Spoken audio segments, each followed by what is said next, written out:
Bagian 11 Sebakar. Pagi hari sekitar jam 6, gua duduk di bangku depan rumah dengan segelas kopi, rokok, dan kue pancong yang bokap beli dari pedagang yang setiap pagi lewat depan rumah. Hujan tadi malam membuat udara pagi ini terasa dingin, terlebih lagi gua hanya mengenakan kolor dan kaos oblong. Saat sedang menikmati secangkir kopi, sebuah motor matic putih tanpa nomor polisi berhenti di depan rumah, wajahnya tertutup helm dan masker berwarna pink. Lalu dia membuka helm dan mengaitkannya di spion motor, gua terpesona saat melihat wajahnya. Mona terlihat sangat cantik dengan make up yang gak terlalu berlebih dan rambut panjang sedikit pirang. Kemeja putih dan jeans hitam membuatnya terlihat dewasa dan rapi. Dia berjalan menghampiri gua yang masih duduk di bangku. "Biasa aja dong liatnya," kata dia yang berdiri di hadapan gua, "cantik banget," goda gua. "Ih apaan sih, perasaan sama aja," kata dia yang terlihat malu. Gua hanya tersenyum, dia selalu mengatakan itu setiap kali gua mengatakan cantik. Dia mengambil bungkus rokok di atas meja yang belum gua buka. "Ini rokok siapa?" tanya dia dengan tangan kanan menggenggam bungkus rokok. "Punya gua." "Gak usah ngerokok." "Belum juga dibuka, pokoknya jangan ngerokok." "Kenapa?" "Jangan ngerokok lagi. Gak gampang berhenti ngerokok. Kalau gitu kamu bakar rokoknya, tapi jangan diisep." "Gimana caranya?" Mona hanya diam dan mengambil korek yang ada di meja. Kres. Dia menyalakan korek gas dan membakar bungkus rokok yang dia pegang di tangan kanannya. "Kayak gini," kata dia, kemudian melemparkan rokok tadi ke halaman saat api mulai membesar. "Anjir itu sama aja kayak bakar sampah. Aku gak mau kamu ngerokok lagi, emang lo siapa gua pakai ngelarang segala." Mona kembali diam, dia sedikit merendahkan badan dan mendekatkan wajahnya. "Apa salah kalau aku peduli sama kamu?" kata dia kemudian. Sekarang gua yang diam, bukan gua gak bisa menjawab pertanyaannya tapi jarak wajahnya yang sangat dekat membuat gua grogi. Lalu Mona kembali menegakkan badannya. Baru kayak gitu aja udah gemeteran," kata dia menyindir. "Kampret, gua belum gosok gigi." "Yaelah, cuek aja kali.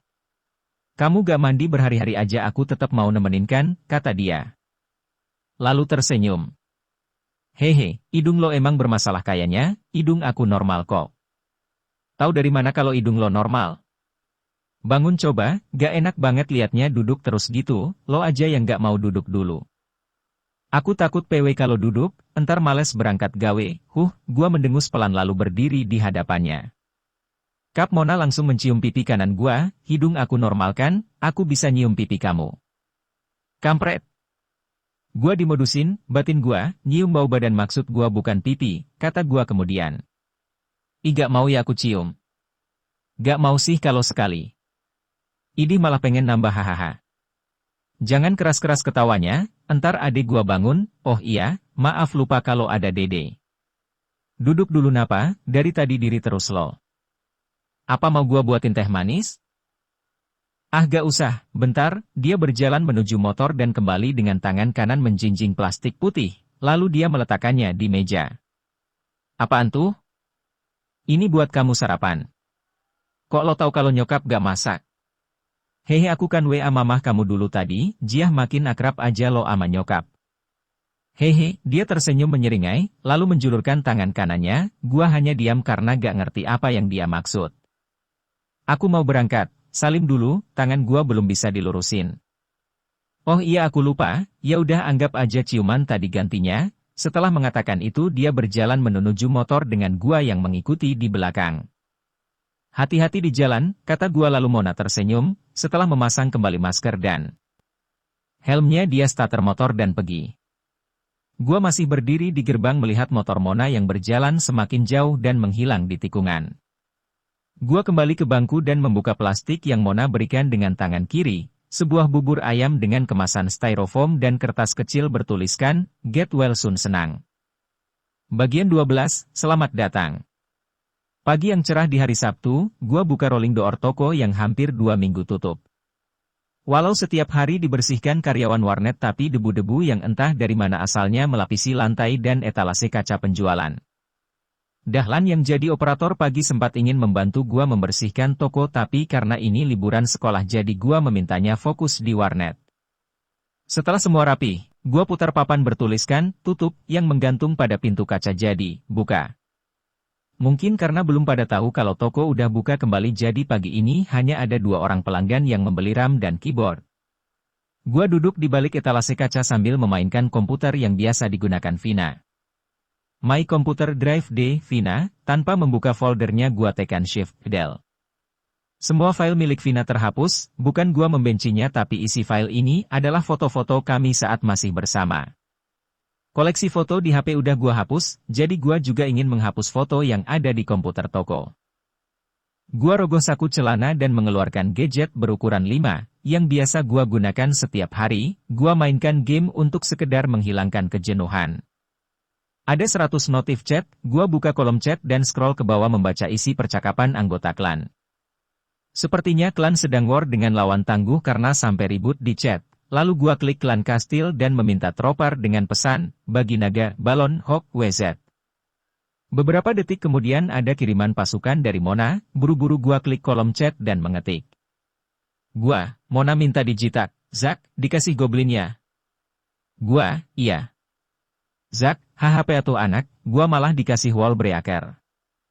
Mona, lagi dimasak, selagi nunggu mateng kamu farming dulu aja ya, gua, kampret, sayang shield gua masih 2 hari lagi. Diki, beli lagi Bob, gemes lo banyak ini. Za, masa lebih sayang ama shield daripada ceweknya hahaha, gua, sial, mulai dah. Zak, hahaha. Darno, lo mau nyerang nomor berapa emang? Gua, nomor 15. Darno, jatah lo nomor 1 tuh. Gua, nah, itu lo tahu segala pakai nanya. Anggota klan gua rata-rata para pengunjung warnet, kerabat, dan karyawan warnet yang gua hasut untuk ikut bermain, karena jenuh cuma chat aja jadi gua gunakan goblin pemberian Mona untuk farming. Di tengah asik bermain game, pintu kaca toko terbuka. Dila berjalan masuk sambil melemparkan senyuman manisnya. Gua lihat jam yang menempel pada dinding menunjukkan pukul 11.30, lalu gua kembali menatap Dila yang sekarang berdiri di depan etalase. Shift 2. Tanya gua, enggak, Terus kok udah gak pakai seragam?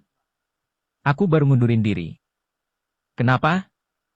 Umi nyuruh aku pulang, Disuruhnya kan pulang bukan berhenti kerja, kemarin waktu pulang kerja kamar aku kuncinya rusak.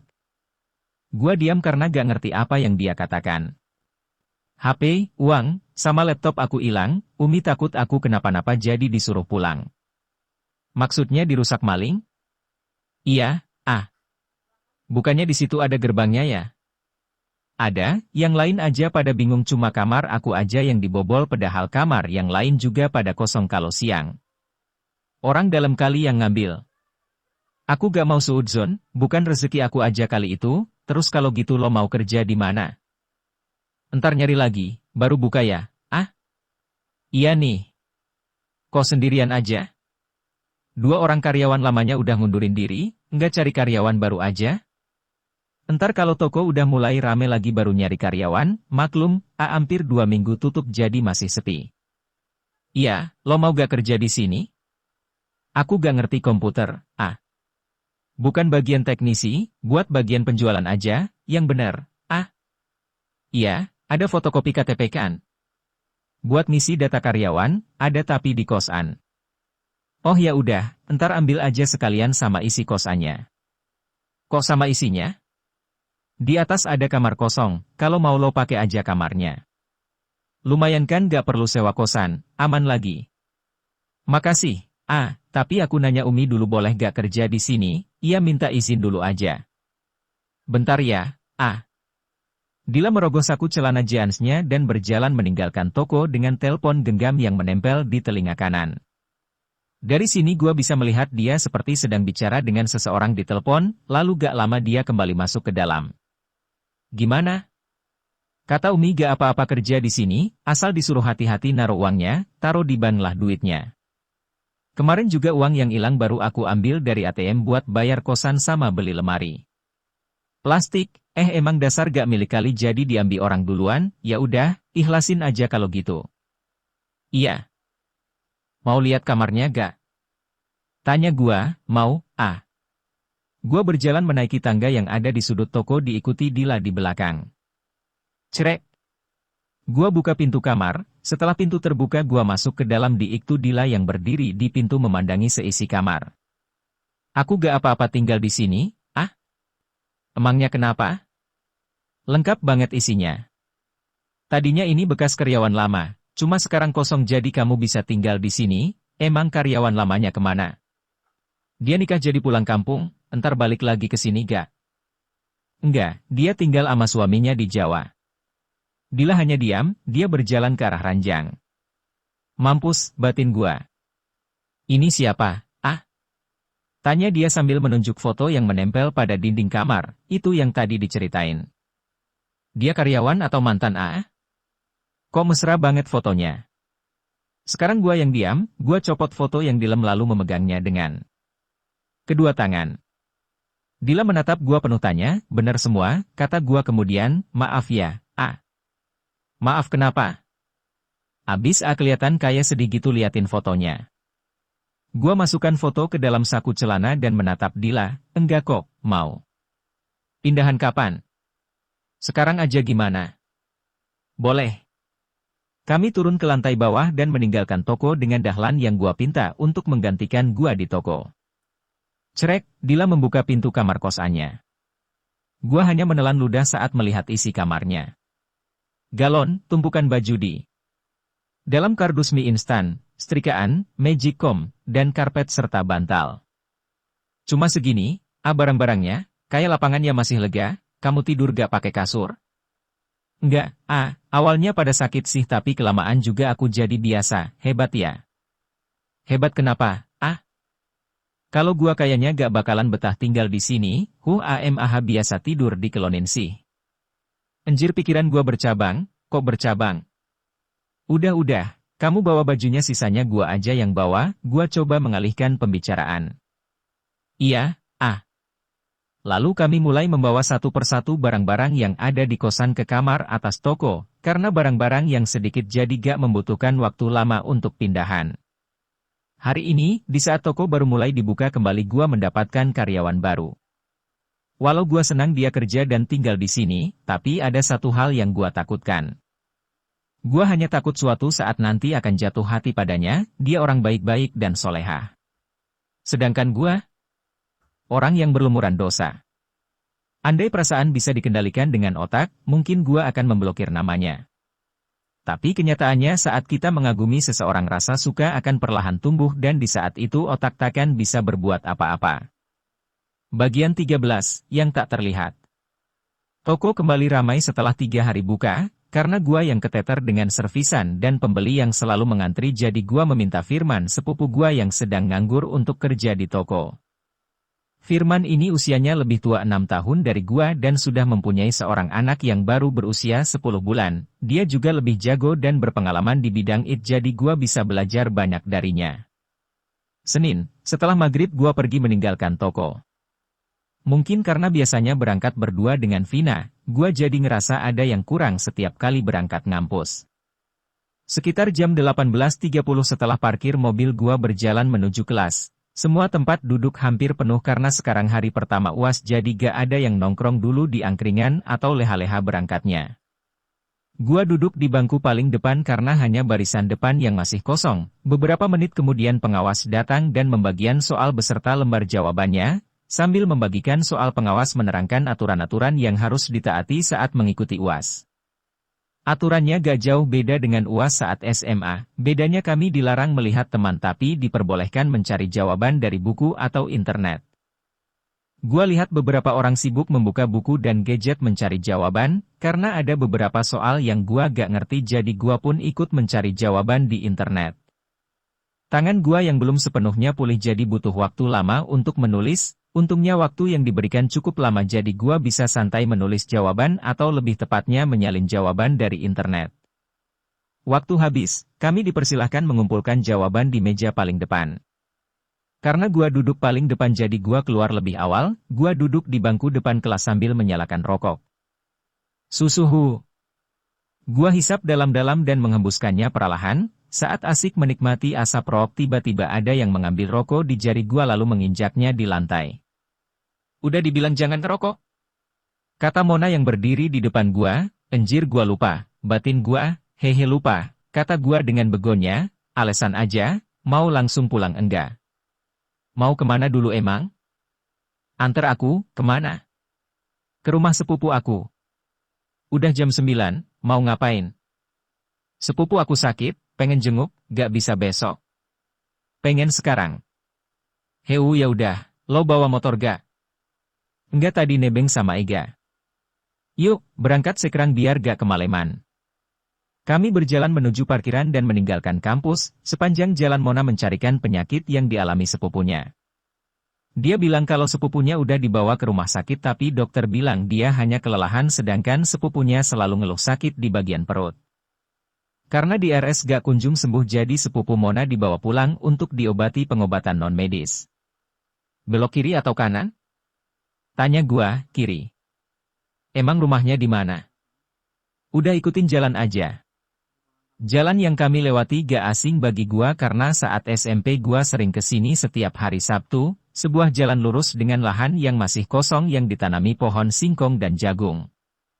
Fokus dong bawa mobilnya, jangan lihat ke samping melulu, protes Mona yang duduk di sebelah kiri.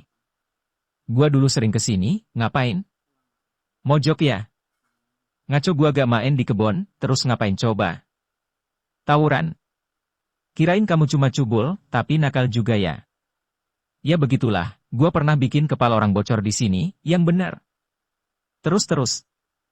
Waktu itu teman-temannya pada kabur tapi dia sendirian maju, orangnya kebal jadi gak mempan pakai senjata. Kebal tapi kok kepalanya bisa bocor?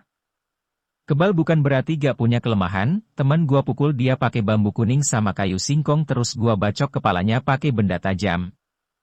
Ya ampun kamu kejam banget sih, kalau mati gimana coba? Yang nama tawuran itu cuma ada dua pilihan, maju atau mundur, kejar atau dikejar, hajar atau dihajar, bacok atau dibacok. Ih kamu ngapain sih ikutan tawuran segala?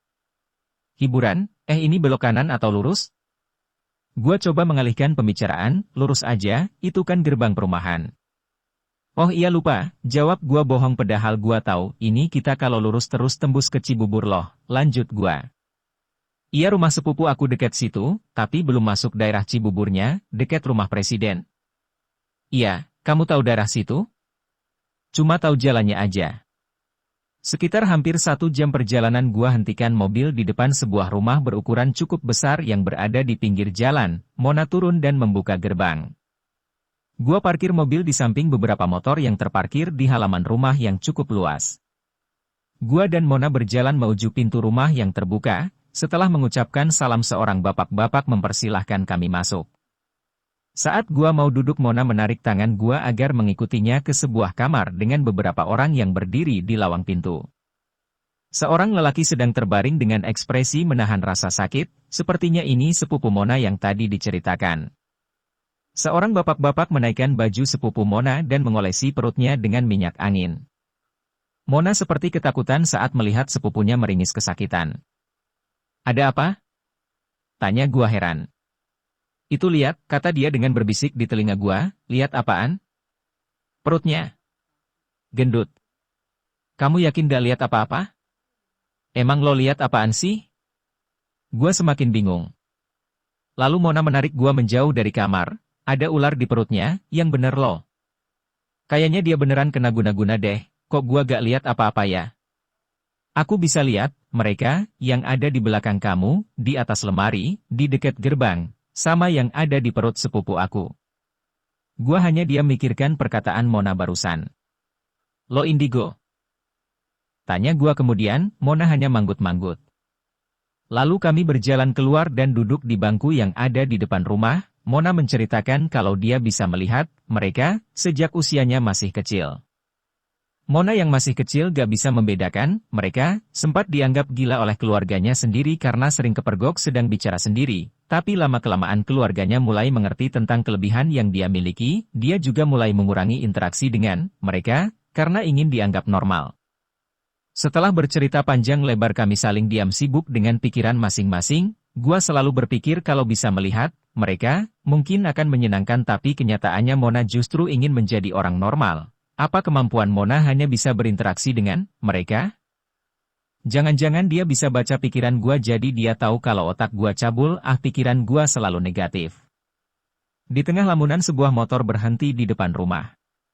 Seorang lelaki berusia lanjut turun dari motor, setelah mengucapkan salam dia langsung masuk ke dalam rumah diikuti bapak yang tadi menyambut kami. Sepupu Mona berteriak keras saat orang pintar ini menyentuhkan tangan pada bagian perut. Gua hanya menelan ludah saat melihat seekor kalajengking keluar dari pecahan telur. Tadi kata lo ada ular, kok yang keluar kalajengking? Tanya gua dengan berbisik, aku juga gak tahu, tapi ularnya udah gak ada. Gua hanya diam dan kembali melihat orang pintar ini seperti sedang membaca sesuatu yang gak terdengar jelas. Sepupu Mona yang dari tadi terus-terusan meringis kesakitan sekarang terlihat lega seolah rasa sakit yang dia rasakan menghilang. Apa dia beneran kena santet? Gua selalu gak percaya dengan hal yang berbau klinik. Setelah pengobatan selesai orang pintar pamit pulang, hari udah semakin larut gua juga harus pulang tapi Mona meminta gua untuk nginep di sini dan pulang besok subuh. Karena udah ngantuk jadi gua menuruti permintaannya untuk nginep. Mona merebahkan badan di sofa dengan posisi miring menghadap gua yang ikut merebahkan badan di karpet dengan kepala beralaskan bantal. Kami hanya bertatapan dalam diam, sesekali Mona melemparkan senyuman. Mata yang semakin berat membuat gua gak butuh waktu lama untuk tidur. Bagian 14, menerima dan melepaskan. Hubungan gua dengan Mona semakin dekat walau hanya sebatas teman, begitu juga dengan Dila yang setiap hari selalu membuat gua senyum-senyum sendiri setiap kali melihatnya melayani pengunjung. Walau awalnya gua sempat suka dengan Dila, tapi semakin kesini gua sadar kalau rasa suka itu hanya sebatas kagum.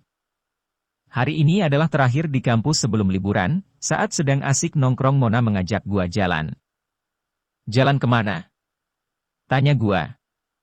Kemana aja, yang penting bisa ngobrol berdua. Yailah, di sini aja tungguin yang lain pada pulang kalau gitu, gak mau ayo dong Bob, pinta dia membujuk gua, iya, tapi gua bawa motor loh. Jalan kaki juga gak apa-apa, yakin lo mau jalan kaki? Ayo siapa takut? Gua titipkan motor di tukang angkringan lalu berjalan menelusuri jalan diikuti Mona di sebelah kiri yang terus menggandeng tangan gua.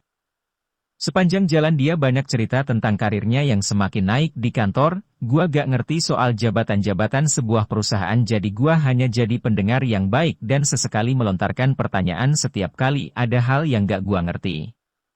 Entah seberapa jauh kami berjalan sampai Mona terlihat kecapean dan meminta berhenti di depan pom bensin yang tutup. Gua duduk di rumput dekat gerbang pom bensin dengan Mona di sebelah kanan yang sedang menengadah kepalanya menatap bintang-bintang yang bertaburan di atas sana. Gua hanya dia menatap wajahnya yang terlihat cantik dengan rambut digerai yang tertiup angin.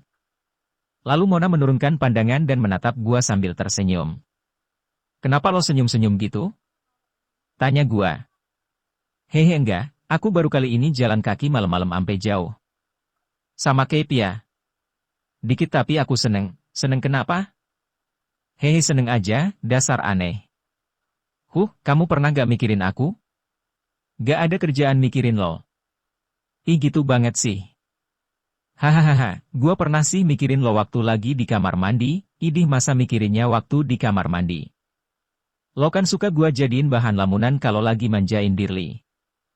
Bobby masa aku jadi bahan lamunan ngeres kamu? Enggak kok, gua cuma bercanda. Hehe. Sebenarnya gak apa-apa sih, kan setiap orang bebas berimajinasi, kalau gitu boleh gak gua ngebayangin nidurin lo? Jangan dong. Katanya bebas berimajinasi. Entar kalau kamu pengen beneran gimana? Ya tinggal kita praktekin. Aku mau, asal kita nikah dulu, gua belum siap nikah sekarang. Kalau kamu belum siap nikah, Gua hanya dia menunggu Mona melanjutkan ucapannya. Gimana kalau kita pacaran dulu? Gua masih dia mendengar apa yang dia ucapkan, walau dia di hadapan gua. Tapi pikiran gua seperti terbawa kembali pada masa lalu di mana saat ada seseorang yang mengatakan hal yang sama dengan yang dikatakan Mona barusan. Gua takut, kata gua kemudian. Takut kenapa? Tanya dia sambil celingak-celinguk, bukan takut setan gua takut kalau entar bakalan nyakitin lo. Dia menatap gua, ekspresinya mendadak berubah, jadi. Kamu nolak aku? Maaf. Dia merebahkan badan di rumput dengan pandangan ke atas, gak apa-apa, kata dia tanpa melirik gua. Gua hanya diam. Maksud kamu baik kok. Aku aja kali yang terlalu ngarep hahaha. Gua masih membisu menatapnya yang masih terus memandangi bintang-bintang di atas sana. Gua emang belum lama kenal dengannya tapi selama kita bersama ada beberapa hal yang gua perhatikan. Salah satunya saat Mona bohong, dia gak berani natap mata gua setiap kali lagi bohong. Kami hanya saling diam, suasana begitu terasa canggung. Sebuah sepeda motor berhenti di depan gua. Seorang bapak-bapak berbadan gendut menatap gua tajam. Kalian lagi mesum ya? Selidik dia. Yaelah pak, ya kali kita masum di pinggir jalan. Terus kenapa itu teman kamu tiduran di rumput? Mona langsung bangun dengan wajah terlihat seperti meringis kesakitan, dia menundukkan kepala dengan kedua tangan memegangi perutnya, kita lagi nunggu jemputan pak, perut saya mual jadi tiduran dulu bentar, kata Mona bohong. Oh lagi nunggu jemputan, awas kalian kalau macem-macem, iya pak, jawab kami serentak. Setelah bapak-bapak tadi pergi jauh kami saling bertapapan, hahaha, kami tertawa bersama. Kualat lo bohongin orang tua, kata gua, dia otaknya cabul kayak kamu. Lagian lo segala pakai tiduran. Hehe abis kalau tiduran gitu bintangnya kelihatan lebih jelas, tapi gak tiduran di pinggir jalan juga kali. Hahaha biarin apa ih. Suasana yang tadi begitu canggung sekarang kembali cair, wajahnya yang tadi sempat terlihat sedih sekarang kembali seperti semula. Aku boleh tanya gak? Tanya dia. Tanya Emma tanya aja kali, tapi kamu jawab jujur. Iya, apaan? Kamu lagi deket sama cewek ya? Iya, nih orangnya di depan gua, aku serius. Lo pernah lihat gua sama cewek lain gak? Pernah. Di mana? Kapan? Waktu kamu di toko hehe. Lo yang nyuruh serius lo sendiri yang malah bercanda, atau kamu sih susah banget diajak ngomong serius? Iya gua serius, gua emang gak lagi deket sama cewek tapi ada orang yang lagi pengen gua temuin. Siapa? Dian. Yang pergi ke Lampung? Iya. Kalau kamu suka kenapa gak dikejar? Gua bingung sama perasaan gua sendiri, pernah gak kamu mikirin dia? Sering, gua juga gak tahu kenapa tiba-tiba kepikiran dia. Kalau kamu bener-bener sayang dia, biar lagi sibuk kamu gak bakalan lupain dia, gua diam memikirkan perkataan Mona. Kamu galau gak waktu tahu Vina mainin kamu? Enggak. Kamu sedih? Enggak, biasa aja. Terus waktu Dian pergi ke Lampung kamu sedih gak? Iya, gua takut gak bakal ketemu dia lagi. Nah berarti yang kamu sayang itu sebenarnya bukan Vina tapi Dian. Gua kembali diam, kenangan bersama Dian yang udah terkubur kembali muncul ke permukaan. Kakak, suaranya memanggil nama gua seperti terngiang di telinga, cara dia bicara, senyumannya, kekonyolannya. Gua masih bisa mengingat dengan jelas semua yang pernah kita lalui. Gua terbangun dari lamunan saat sebuah tangan menyentuh pipi gua yang terasa basah. Duh pakai nangis segala, malu-maluin aja ah, kata gua sambil mengusap sisa air mata yang masih ada di pipi. Hehe gak apa-apa kok, aku aja sering nangis, lo kan cewek. Setiap orang punya alasan masing-masing buat nangis, janji dulu sama aku, kata dia sambil mengacungkan jari kelingking kanan. Janji apa? Udah janji dulu aja. Gua ikut mengacungkan kelingking dan menggaetkannya. Kamu udah janji ya? Belum juga dikasih tahu janji apaan, kamu udah janji mau ngejar Dian sampai dapat. Gua kembali diam, belum sejam Mona nembak gua tapi dia justru meminta gua untuk mengejar Dian. Gua gak ngerti dengan jalan pikirannya, aku pengen kayak Wallbreaker. Maksudnya? Aku kan pernah bilang, Wallbreaker itu rela ngorbanin dirinya demi orang lain. Gua kembali diam, gua ingat dia pernah mengatakan ini sebelumnya. Aku sayang kamu, tapi aku pengen lihat kamu bahagia sama orang yang benar-benar kamu sayang, jadi aku mohon, tolong kejar Dian. Gua acungkan kelingking kanan lalu tanpa menunggu perintah Mona langsung mengatikan kelingking kanannya, gua janji bakalan dapetin Dian. Mona kembali tersenyum, dia terlihat senang mendengar perkataan gua. Kami kembali ngobrol-ngobrol ringan seperti biasa seolah tadi gak terjadi apa-apa. Karena malam semakin larut, kami putuskan untuk kembali dengan naik angkot. Setelah sampai di angkringan gua ambil motor dan langsung mengantar Mona pulang. Seandainya cinta itu membutuhkan pengorbanan, mungkin merelakan orang yang kita cintai bahagia dengan orang lain termasuk sebuah pengorbanan. Gua tahu apa yang Mona rasain, menerima sebuah penolakan dan melepas itu gak mudah. Berkat Mona gua jadi membuka mata dan pikiran yang selalu tertutup untuk menyadari perasaan gua terhadap Dian. Untuk mendapatkan sesuatu yang dibutuhkan bukan hanya niat dan usaha, tapi juga sebuah dorongan. Seperti yang Mona lakukan, sebuah janji yang terucap menjadi sebuah dorongan untuk menyusul Dian ke Lampung. Bagian 15, Go Go Go. Sebelum berangkat gua menemui hambatan, kedua orang tua gua gak mengizinkan gua pergi. Mereka mengkhawatirkan gua, tapi gua terus membujuk mereka sampai akhirnya mereka mengizinkan gua pergi dengan syarat jangan membawa kendaraan. Sore hari gua pergi ke toko, gua memberikan tanggung jawab sepenuhnya pada Firman. Dia berpengalaman jadi gua percaya dia bisa mengurus toko dan warnet selama gua pergi. Walau memberikan kepercayaan pada Firman tapi gua gak mau bikin dia tambah repot jadi sebelum pergi gua belanja banyak untuk persediaan toko selama gua pergi. Langit terlihat kuning keemasan, gua berdiri di pinggir jalan bersama Dila, Mona dan Firman. Angin yang berhembus meniup rambut Mona yang digerai, gua suka rambutnya yang lurus berwarna pirang. Firman sibuk bermain game dive-nya, walau awalnya dia bilang game yang gua mainkan gak menarik tapi saat melihat gua war dia jadi tertarik main sampai kecanduan. Mona dan Dila menatap gua tanpa bicara, gua hanya tersenyum lalu mereka berdua tersenyum manis. Gua bersyukur bisa mengenal mereka, dua orang yang sama-sama cantik tapi memiliki kepribadian yang berbeda. Mona maju satu langkah dan berdiri di hadapan gua, lalu dia mendekap tubuh gua dari depan dengan wajah yang disandarkan di pundak kiri. Gua belai rambutnya yang wangi, lalu gak lama kemudian Mona melepaskan pelukannya. Gua dekatkan wajah, kap mencium keningnya, Mona kembali tersenyum setelah menerima ciuman itu. Makasih, kata gua, makasih buat apa? Udah bikin gua sadar. Mona kembali tersenyum. Uhuk-uhuk. Firman pura-pura batuk gua, sirik aja lo. Firman, bukan sirik, gua jadi pengen buru-buru balik, gua Mona, hahaha. Dila, hati-hati ya, ah. Gua, beres, kamu juga hati-hati, Dila, hati-hati kenapa? Gua, Firman suka gigit orang kalau lapar, Firman, kehet maneh. Gua Mona, Dila, hahaha. Mona, jangan lupa kasih kabar ya. Gua, pasti, gua gak bakalan lupa kok, Firman, kalau ada yang nyariin lo gimana?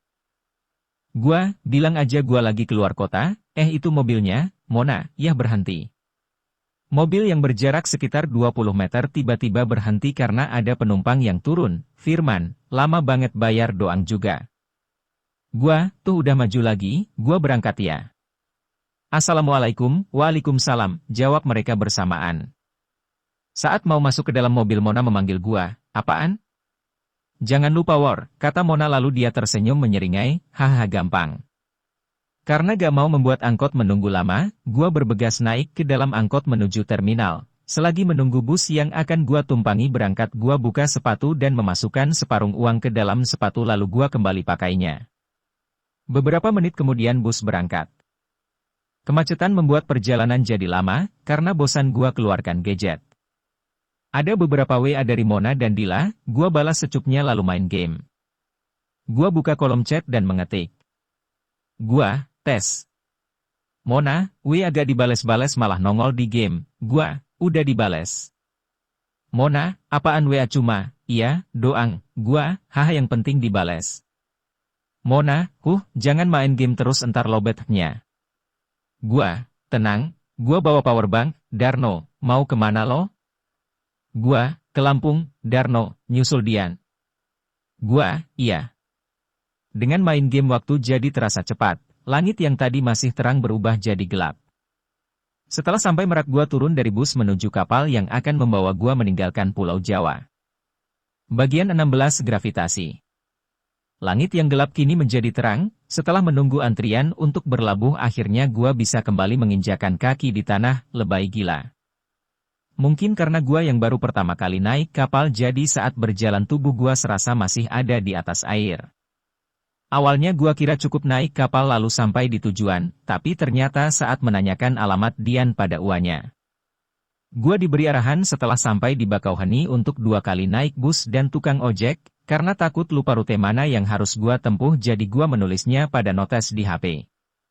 Setelah makan secukupnya dan mandi di WC umum gua bergegas kembali melanjutkan perjalanan karena gak sabar ingin cepat-cepat sampai. Perjalanan yang cukup melelahkan, tapi semua itu terbayar dengan pemandangan yang disuguhkan oleh 2 bukit dan hamparan ladang yang terlihat indah dipandang mata. Berkat bantuan tukang ojek sampailah gua di depan sebuah pedesaan, gua sengaja turun di sini karena ingin melihat-lihat sekitar. Suasana di sini gak jauh beda dengan di rumah, beberapa pasang mata yang memperhatikan gua melemparkan senyuman setiap kali gua menatap mereka. Setelah bertanya pada beberapa warga di jalan, sampailah gua di sebuah rumah berwarna putih dengan seorang kakek-kakek berusia lanjut yang sedang duduk di terasnya. Assalamualaikum, waalaikumsalam, nyari siapa de? Ini bener rumah Dian bah? Iya, sini duduk dulu, kata dia sambil menghisap rokok kretek di tangannya. Gua duduk di sampingnya sambil melihat-lihat sekitar rumah, 2 bukit yang ada di ujung sana menarik perhatian gua. Gua penasaran apa di hutan yang ada di dekatnya masih ada hewan buas atau itu adalah hutan buatan, entahlah gua jadi ingin menghabiskan liburan di sini. Pasti menyenangkan bisa menghabiskan waktu main di atas bukit sana dan mengelilingi ladang seperti yang sering Dian lakukan setiap kali mudik. Dari mana deh? Pertanyaan Embah membangunkan gua dari lamunan, dari Bogor bah. Gua sedikit kesulitan bicara dengannya karena kadang-kadang dia menggunakan bahasa Jawa saat bicara, saat sedang ngobrol tiba-tiba dia jadi diam saat gua menanyakan Dian. Bah, Diannya ada?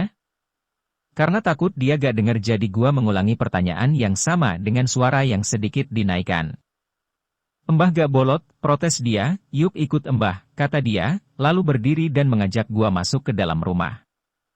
Gua gak ngerti kenapa dia malah mengajak gua masuk ke dalam, karena penasaran jadi gua langsung copot sepatu dan mengikutinya ke dalam. Kami berdiri di depan sebuah pintu kamar berwarna hitam. Kok sepi bah? Tanya gua sambil melihat-lihat isi rumah, masih di ladang. Kre. Perlahan Embah membuka pintu. Sebuah kamar yang rapi dengan Dian yang sedang duduk di atas ranjang. Gua senang saat bisa melihatnya, tapi dada gua terasa sesak saat melihat sesuatu yang digendongnya. Dia menatap kami berdua yang sedang berdiri di pintu. Walau gak kelihatan tapi gua tahu yang terbalut kain batik itu bayi. Rasa putus asa mulai datang, jadi Dian udah punya anak? Gimana bisa punya anak sedangkan dia belum lama meninggalkan Bogor? Atau jangan-jangan dia meninggalkan Bogor karena hamil? Tapi itu anak siapa? Sial. Gua terus berpikir negatif. Masuk aja. Kata Embah yang ada di samping gua, kakak masuk ya. Karena dia yang hanya diam jadi gua menganggap itu, boleh, sambil melangkah masuk gua pandangi sekeliling. Kamar ini terlihat rapi, tapi kenapa gak ada barang-barang lain selain lemari dan ranjang? Gua coba mengabaikan semua itu dan duduk di ujung kasur sambil menatap Dian yang terus memperhatikan gua. Kok diam aja? Tanya gua, dia masih membisu. Kamu lagi sakit? Kamu kenapa? Lagi ada masalah sama suami kamu?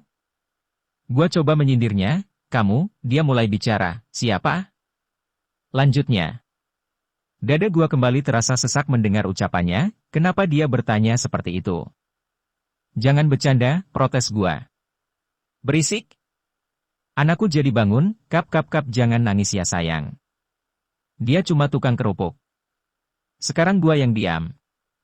Sepertinya gua membangunkan anaknya, gua melirik Embah yang masih berdiri di pintu kamar. Dia menundukkan kepala lalu berjalan meninggalkan kami berdua. Dian berhenti menimang anaknya, ada yang beda dari caranya menatap gua. Dian udah gak mengenali gua atau dia benci dengan gua jadi pura-pura gak kenal.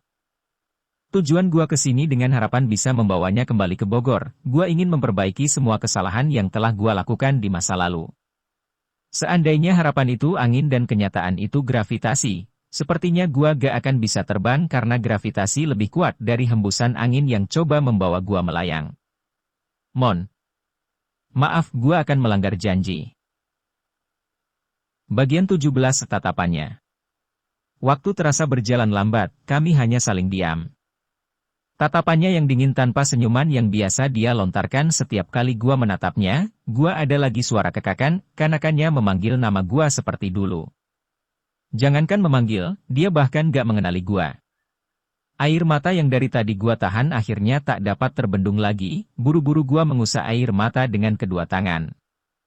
Kedua matanya terus memperhatikan gua tanpa mempedulikan apa yang gua rasakan. Gua gak tahan berlama-lama di sini, gua bangun dan berjalan menuju pintu. Kak. Langkah kaki gua berhenti saat mendengar suara yang memanggil gua dari belakang, gua pasti salah dengar.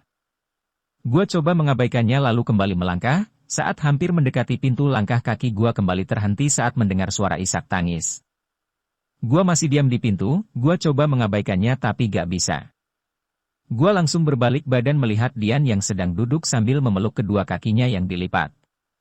Suara tangisannya membuat gua ternyuh, gua pernah melihat dia nangis beberapa kali tapi ini untuk pertama kalinya gua melihatnya menangis seperti sedang merasakan kesedihan yang sangat mendalam. Gua kembali masuk ke dalam kamar, gua mendekati dan duduk di sampingnya. Perlahan gua julurkan tangan kiri dan membelai rambutnya, tangisannya tiba-tiba terhenti. Dia mengangkat wajahnya dan menatap gua. Caranya menatap gua sama seperti saat pertama kali kita bertemu di lapangan sekolah, gua seka air matanya dengan kedua tangan.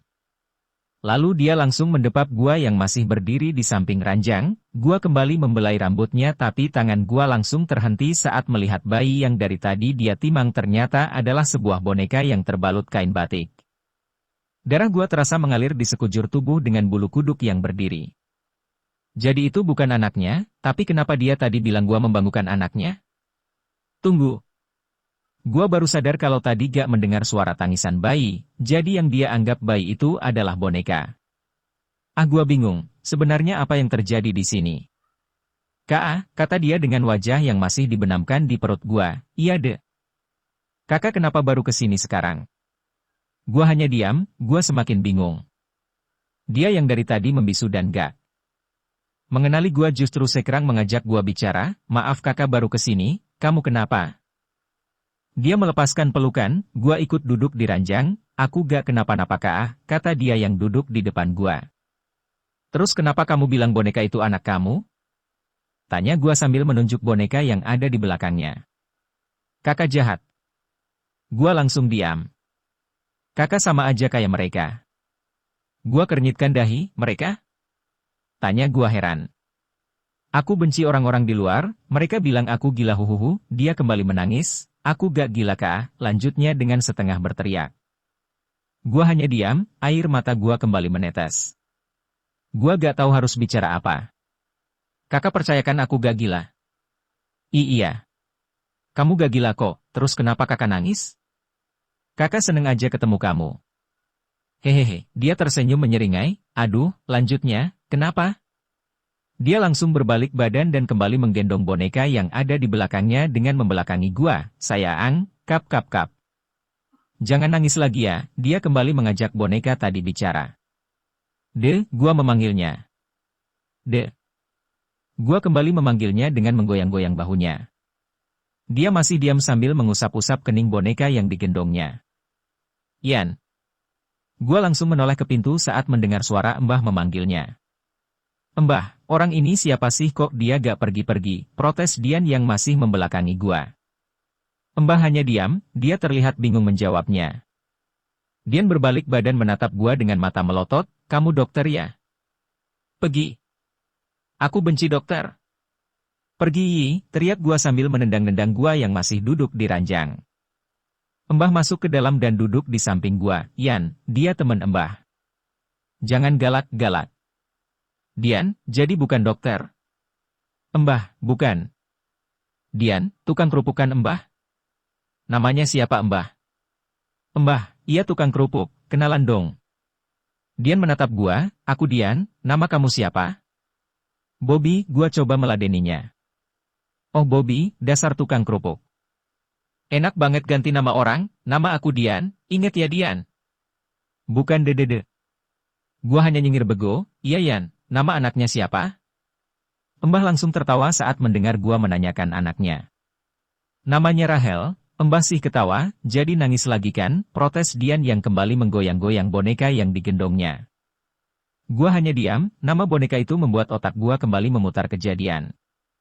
Beberapa tahun lalu saat kita baru bertemu, gua masih ingat dengan jelas saat Rahel menghukum Dian yang gak memakai papan nama.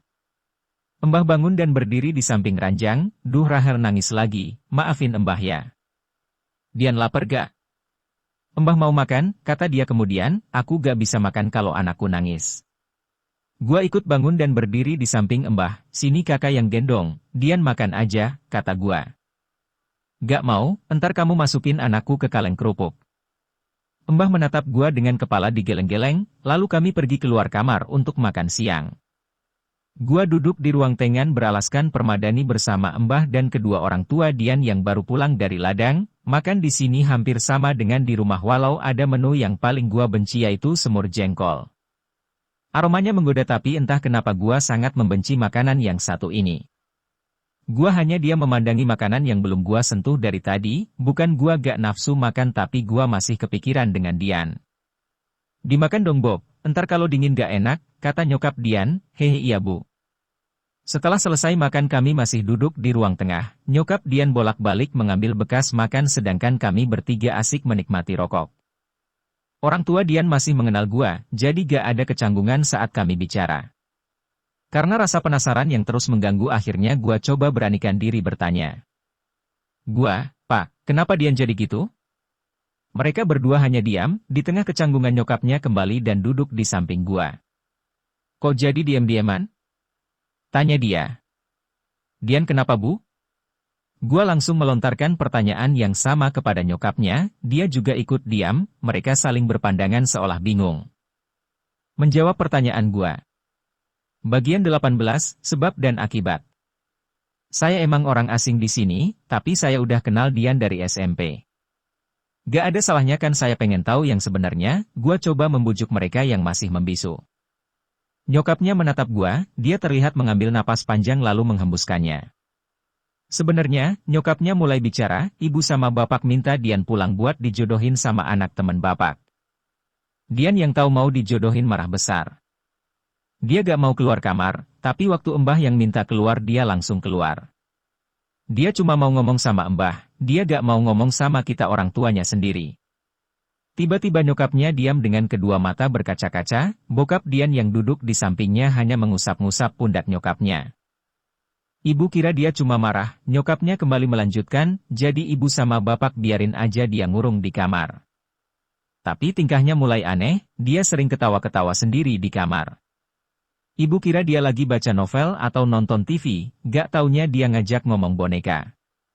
Ibu takut ngelihatnya, jadi ibu sama bapak ngajak Dian ke rumah sakit buat diperiksa. Tapi Dian langsung kunci pintu kamar dari dalam, bapak dobrak pintunya. Waktu mau dipaksa keluar kepala bapak dipukul pakai bingkai foto sampai berdarah, bapaknya mulai kesal. Dian terus ngeberontak waktu mau diseret keluar, dia ngelempar semua kosmetik di mejanya sampai pada pecah di lantai. Terus dia megang beling pakai tangannya, dia ngancam mau bunuh diri kalau dibawa ke rumah sakit. Ibu sama bapak takut dia nekat, jadi bulan kemarin bapak yang bawa dokter ke rumah. Dokter bilang kalau Dian menderita gejala skizofrenia, semacam gangguan mental. Bapak yang tadinya tetap mau nikahin Dian jadi berubah pikiran, perjodohan dibatalin.